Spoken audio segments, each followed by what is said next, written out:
జూబ్లీహిల్స్ ఉప ఎన్నిక అభ్యర్థి ఎంపిక వ్యవహారం సవాల్గా మారింది. ఎలాగైనా సరే గ్రేటర్లో తిరిగి సత్తా చాటాలనే ఎత్తుగడ వేస్తోంది కాంగ్రెస్. ఇప్పటికే కంటోన్మెంట్ ని తమ పరం చేసుకున్న కాంగ్రెస్ జూబ్లీహిల్స్ లోనూ పట్టు బిగించాలని చూస్తోంది. గతంలో ఈ స్థానం నుంచి పోటీ చేసిన అజారుద్దీన్ ను పక్కకు తప్పించింది అధిష్టానం. మిగిలిన వారి మధ్య పోటీ నెలకొంది. అయితే ఎవరికి వారు అభ్యర్థులం తామంటే తాము అంటూ పోటీ పడుతున్నారు. దీంతో ఇదొక తలనొప్పి వ్యవహారంగా మారినట్లే కనిపిస్తోంది. ఇక ఎవరి పేర్లు పరిశీలనలో ఉన్నాయని చూస్తే బీసీ సామాజిక వర్గం నుంచి అంజన్ కుమార్ యాదవ్, నవీన్ యాదవ్ పేర్లను పరిశీలిస్తున్నారు. ఇక రెడ్డి సామాజిక వర్గం నుంచి కేసిన్ రెడ్డి, రంజిత్ రెడ్డి పేర్లను సైతం పరిశీలిస్తున్నట్లుగా తెలుస్తోంది.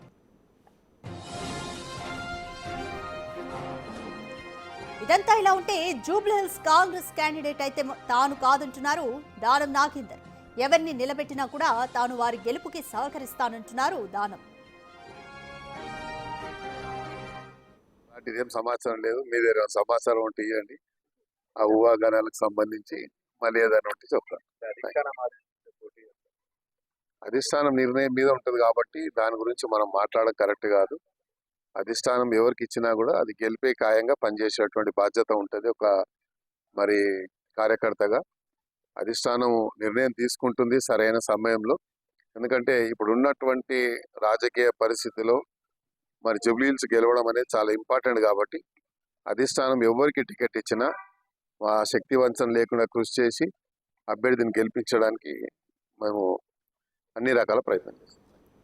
మోర్ డీటెయిల్స్ మా ప్రతినిధి హేమ అందిస్తారు. హేమ, జూబ్లీహిల్స్ అభ్యర్థి ఎంపికకు సంబంధించి కాంగ్రెస్ ఎటువంటి వ్యూహాన్ని అనుసరిస్తుంది అనుకోవచ్చు? మొత్తానికి ప్రస్తుతం కాంగ్రెస్ పార్టీ ముందున్నటువంటి అతిపెద్ద సవాలు ఒకవైపు స్థానిక ఎన్నికలు అయితే మరొక వైపు రాబోతున్నటువంటి జూబ్లీహిల్స్ ఉప ఎన్నికలు. జూబ్లీహిల్స్లో గత కొన్ని ఏళ్ల నుంచి కూడా బీఆర్ఎస్ జెండానే ఎగురుతుంది. ఇక ప్రస్తుతం రాష్ట్రంలో కాంగ్రెస్ పార్టీ అధికారంలో ఉంది. సో ఇలాంటి సమయంలో హైదరాబాద్ నుంచి మరీ ముఖ్యంగా హాట్ కేక్లా ఉండేటటువంటి జూబ్లీహిల్స్ సీట్ని కైవసం చేసుకుంటే రానున్నటువంటి గ్రేటర్ ఎన్నికల్లో కానివ్వండి, అదేవిధంగా హైదరాబాద్లో కూడా తమ సత్తా ఏంటో నిరూపించుకోవచ్చు అంటూ కూడా ప్రస్తుతం కాంగ్రెస్ భావిస్తుంది. అయితే దీనికి సంబంధించి కొన్ని అనివార్య కారణాల వల్ల అక్కడ బీఆర్ఎస్ ఎమ్మెల్యేగా ఉన్నటువంటి మాగంటి గోపీనాథ్ మృతి చెందిన తర్వాత ఉప ఎన్నికలు అనివార్యమయ్యాయి. సో వెంటనే మొత్తం కాంగ్రెస్ పార్టీ ఫోకస్ అంతా కూడా జూబ్లీహిల్స్ ఎన్నికల మీద పెట్టింది. సో జూబ్లీహిల్స్కి సంబంధించి ఇప్పటికే ఏ అభ్యర్థికి టికెట్ ఇస్తే అక్కడ సీటు కైవసం అవుతుంది అంటూ కూడా ఇప్పటికే సర్వే నిర్వహిస్తున్నారు.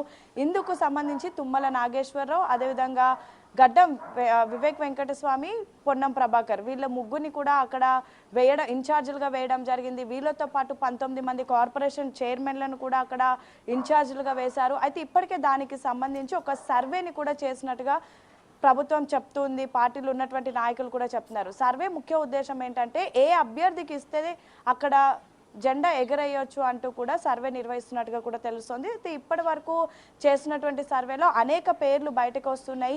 ఇప్పటికే కొంతమంది అయితే ఏకంగా తామే జూబ్లీహిల్స్కి అభ్యర్థి, తామే గెలవబోతున్నారు, గెలిచినాక ఏకంగా క్యాబినెట్లో కూడా తమకు అవకాశం దక్కబోతుంది అంటూ కూడా బహిర్గంగా కామెంట్ చేశారు. గతంలో అజరుద్దీన్ కామెంట్ చేసినటువంటి సమయంలో నేరుగా ముఖ్యమంత్రి రేవంత్ రెడ్డి మాట్లాడి ఎవరికి వాళ్ళు అభ్యర్థి అని ప్రకటించుకోకండి, హైకమాండ్ నిర్ణయిస్తే దానికి ప్రతి ఒక్కరు కూడా కట్టుబడి ఉండాలి అంటూ కూడా చెప్పడం జరిగింది. కానీ అజర్ని ప్రస్తుతం ఈ రేస్ నుంచి తప్పిస్తూ గవర్నర్ ఎమ్మెల్సీలో అటు అమీర్ అలీ ఖాన్ని రీప్లేస్ చేస్తూ అజర్కి అక్కడ ప్లేస్ని ఇవ్వడం జరిగింది, అందరికీ తెలిసిన విషయమే. సో ప్రస్తుతం రేస్లో అజరుద్దీన్ లేరు. మరి ఇప్పుడు ఎవరు జూబ్లీహిల్స్ అభ్యర్థి అంటే అనేక పేర్లు ప్రస్తుతం వినిపిస్తూ ఉన్నాయి.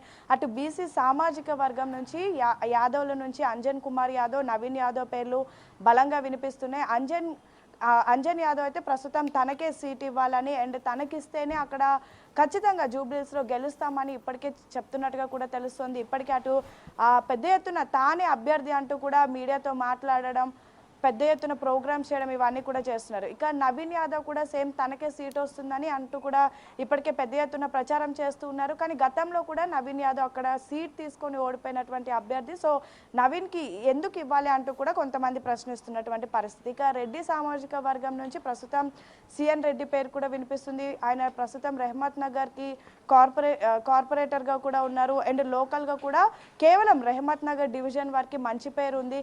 సో ఖచ్చితంగా రెడ్డి సామాజిక నియోజకవర్గం నుంచి సిఎన్ రెడ్డికి సీట్ వస్తుంది అంటూ కూడా ఆయనకు సంబంధించినటువంటి వర్గీయులు చెప్తున్నారు. సేమ్ టైం రంజిత్ రెడ్డి పేరు కూడా పెద్ద ఎత్తున వినిపిస్తున్నటువంటి పరిస్థితి. అయితే ఇక్కడ ఉన్నటువంటి మరొక అంశం ఏంటంటే రంజిత్ రెడ్డి కానివ్వండి, సిఎన్ రెడ్డి కానివ్వండి, వీళ్ళంతా కూడా రీసెంట్ గా తెలంగాణ రాష్ట్రంలో కాంగ్రెస్ ప్రభుత్వం ఏర్పడిన తర్వాత పార్టీలోకి వచ్చినటువంటి వాళ్ళు. సో ఇలాంటి వ్యక్తులకు ఏ విధంగా సీట్ ఇస్తారు అంటూ కూడా కొన్ని వినిపిస్తున్నాయి. సో చూడాలి మొత్తానికి అభ్యర్థి ఎంపికలో ఏ విధంగా కాంగ్రెస్ పార్టీ ముందుకు వెళ్తుంది అని. Right, thanks for the update Hema.